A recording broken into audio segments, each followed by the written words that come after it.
In this video, we're discussing huge movie roles rappers regret turning down. See the roles they wish they took and which iconic movies might have looked very different. Let's get into it. In the early 2000s, Ja Rule was on top of the world.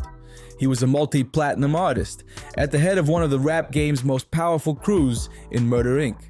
He was even making inroads in Hollywood, with a small role as Edwin in the 2001 racing film, The Fast and the Furious. When The Fast and the Furious, a mid-budget B-movie about cars starring the injured quarterback from Varsity Blues and a man named Diesel, made $40 million in its June 2001 opening weekend, everyone associated with the film, from the stars to the Universal suits to the stunt drivers, had one thought: sequel secured. Ja Rule's character, Edwin, was supposed to redeem himself with an expanded role in Too Fast, Too Furious, and Rule entered talks with Universal to reprise the character. By that point, in the summer of 2002, he was the biggest rapper on the planet. Ja's role earned him $15,000 in the original film, and with his new height of fame and the success of the first movie, Universal offered Ja $500,000 to do the sequel. Well, I guess he felt his time was worth more at the time, because he declined. Reports say he did counter with a multi-million-dollar asking, but ultimately, negotiations fell through. But he wasn't the only cast member to walk away from the film.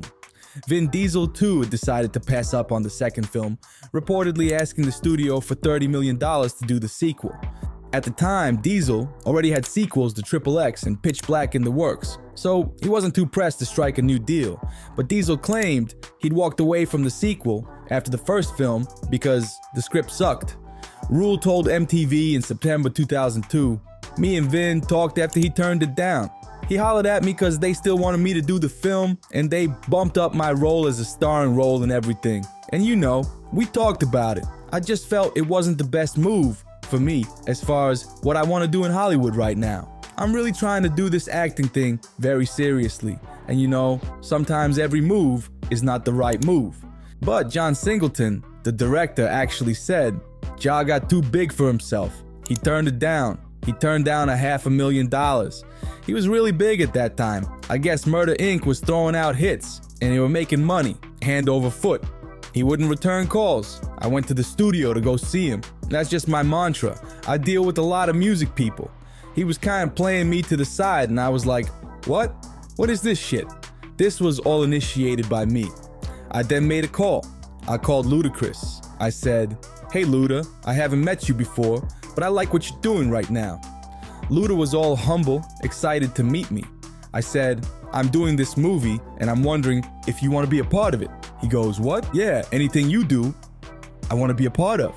That's how Ludacris got in Too Fast, Too Furious, and the rest is history. And just like that, Ja Rule became Ludacris and Edwin became Tej.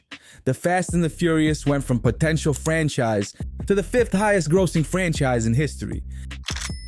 And Ludacris would go on to also appear in Crash and Hustle and Flow. Ja Rule not doing Too Fast, Too Furious changed Ludacris's life, Singleton said. Years later, I saw Ja Rule at the Source Awards and we joked about it. I took him under my arm and said, "Man, when I call you, you listen. I ain't calling you for no bullshit." He said, "Yeah, man, I'm sorry about that." He apologized. I love Ja. I still think Ja has a lot of personality and can come back in a different way. It's common knowledge that Eminem is a rapper that takes his craft very seriously. When he gets the urge to put a project together, everything else goes out the window, even a previously agreed upon movie role. In 2010, Eminem jumped on board for the boxing film Southpaw, which would have been his first fictional film portrayal since 2002's semi-autobiographical 8 Mile. Southpaw's screenwriter Kurt Sutter said the project was inspired by Eminem's personal struggles. He stated that he had taken meetings with Eminem's producing partners over the past 7 years, looking for something to do together. I know he's very selective and doesn't do a lot, but he shared so much of his personal struggle in this raw and very honest album, one that I connected with on a lot of levels. He is very interested in the boxing genre, and it seemed like a metaphor because his own life has been a brawl. In a way, this is a continuation of the 8 Mile story, but we are doing a metaphorical narrative of the second chapter of his life. Father-son movie producers Alan and Peter Rich were on the fast track to having the film put together, but Eminem had other plans. Allen recalled what happened in an interview with Business Insider in 2015. We were told that he really loved it, but that he feels he's a musician first and an actor second, and he had a lot of inner energy going on for his next album, and that's where his muse was taking him. Jake Gyllenhaal ended up taking the role in the 2015 film that inspired M so much he put the soundtrack out on Shady Records, complete with 2 of his songs. Will Smith has pivoted from hip-hop to Hollywood so well that fans of a certain age may not even recall his rap career.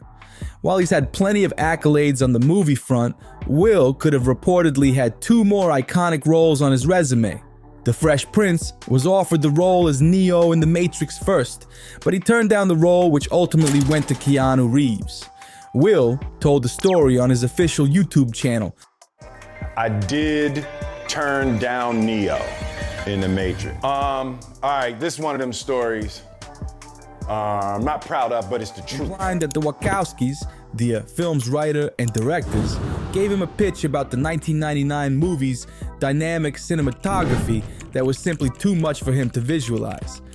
Aside from brushing off the Neo offer, years later, Will also rejected Quentin Tarantino's offer to star in 2012's Django Unchained because, as he told Entertainment Weekly in 2013, Will felt Django wasn't the lead, so it was like, I need to be the lead.